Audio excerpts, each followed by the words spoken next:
ജീവിക്കുന്നത്. നിസ്വാർത്ഥ സേവനത്തിന്റെ സ്പർശിക്കുന്ന ഉദാഹരണത്തിന് മാസങ്ങൾക്ക് മുൻപ് നമ്മൾ മലയാളികൾ സാക്ഷികളായതാണ്.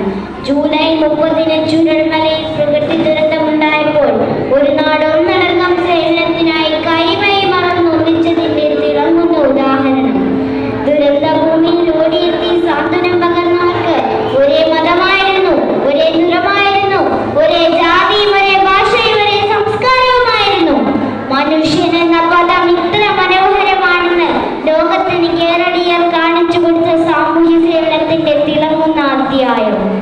ലോകമെമ്പാടും ഇത്തരത്തിൽ സാമൂഹ്യ സേവനത്തിന്റെ ഉദാഹരണങ്ങളുണ്ട്.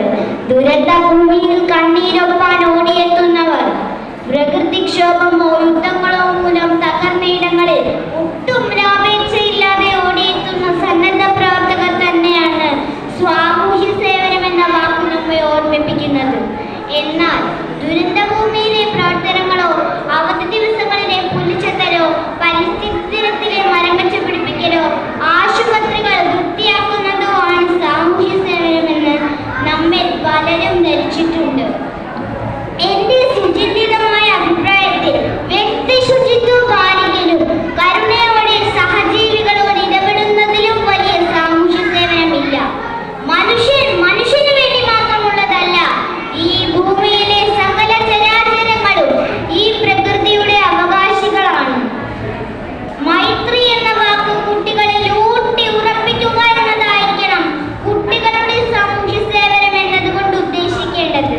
മാലിന്യം പൊതുവിടങ്ങളിൽ വലിച്ചെറിയരുത് എന്ന വലിയ പാഠം ആവർത്തിച്ച് പഠിച്ചിട്ടും നമ്മൾ അത് ചെയ്യുന്നു. എന്നിട്ട് അതേ മാലിന്യം നീക്കം ചെയ്യുന്ന സന്നദ്ധ പ്രവർത്തനം സംഘടിപ്പിക്കുന്നു. ഇതിനെയും സാമൂഹ്യ സേവനം എന്ന് തന്നെയാണ് വിളിക്കുന്നത്. പ്രിയമുള്ളവരെ, അശരണരായ കുഞ്ഞുങ്ങൾ, സ്കൂളിൽ പോകാൻ കഴിയാതെ ബാലവേലയ്ക്ക് നിർബന്ധിതരാക്കപ്പെട്ടവർ നിരവധിയുണ്ട് നമുക്ക് ചുറ്റും. കുഞ്ഞുങ്ങൾ ഓരോ ശിശുരോധനത്തിലും കേൾപ്പു ഞാൻ 1 കോടീശ്വര വിലാപം എന്നാണ് കവി പാടിയത്. ഒരു കുഞ്ഞു കരയുമ്പോൾ 1 കോടി ഈശ്വരന്മാരുടെ കരച്ചിൽ കേൾക്കുന്നു എന്ന് ദിവസേന എത്ര കോടി ഈശ്വരന്മാരുടെ കരച്ചിൽ ഈ ലോകത്ത് മുഴങ്ങുന്നു. ഇങ്ങനെ കരയുന്നവരുടെ കണ്ണീരൊപ്പുക എന്ന സാമൂഹ്യ സേവന പാഠമാണ് കുട്ടികളിൽ ഉണ്ടാവേണ്ടത്. നമ്മുടെ നാട്ടിൽ നിരവധി സാമൂഹ്യ സേവന സംഘടനകളുണ്ട്. പലതും മികച്ച പ്രകടനം തന്നെ നടത്തുന്നവയാണ്. പാവപ്പെട്ട രോഗികൾക്ക് ആവശ്യമായ സഹായങ്ങൾ മുതൽ പഠിക്കാൻ ആവശ്യമായതെല്ലാം വിതരണം ചെയ്യുന്നവർ. ലോക്ക്ഡൌൺ കാലത്ത് നമ്മൾ കണ്ടതാണ്. പക്ഷികളുടെ ദാഹമകറ്റിയും മൃഗങ്ങൾക്ക് ഭക്ഷണം നൽകിയും നമ്മളിൽ പലരും സഹജീവി സ്നേഹം കാട്ടിയവരാണ്. അതേ ആർജവത്തോടെ അന്ധവിശ്വാസങ്ങൾക്കെതിരെയും പോരാടാനുള്ള വിദ്യാഭ്യാസമാണ് കുട്ടികളിൽ ഉണ്ടാക്കിയെടുക്കേണ്ടത്. ദീർഘമായ സാമൂഹ്യ സേവന ചരിത്രം തന്നെ മനുഷ്യരാശിക്കുണ്ട്. പെൺകുട്ടികളുടെ വിദ്യാഭ്യാസത്തിനായി പോരാടുന്ന മലാല യൂസഫ്സായിയെ പോലെ തിളങ്ങുന്ന നിരവധി പേരുകളുണ്ട്. സ്വാതന്ത്ര്യ സമരകാലത്ത് സമരത്തിൽ പങ്കെടുത്തവർ, ജാതി വേർതിരിവുകൾക്കെതിരെ ശബ്ദമുയർത്തിയവർ തുടങ്ങി നിരവധി പേർ.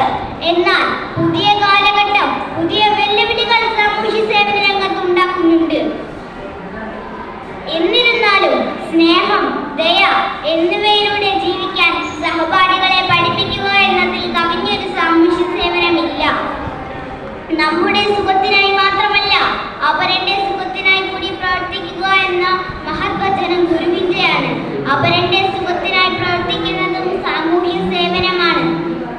ജാതിക്കും മതത്തിനും ഭാഷയ്ക്കും മേലെ സഹജീവികൾ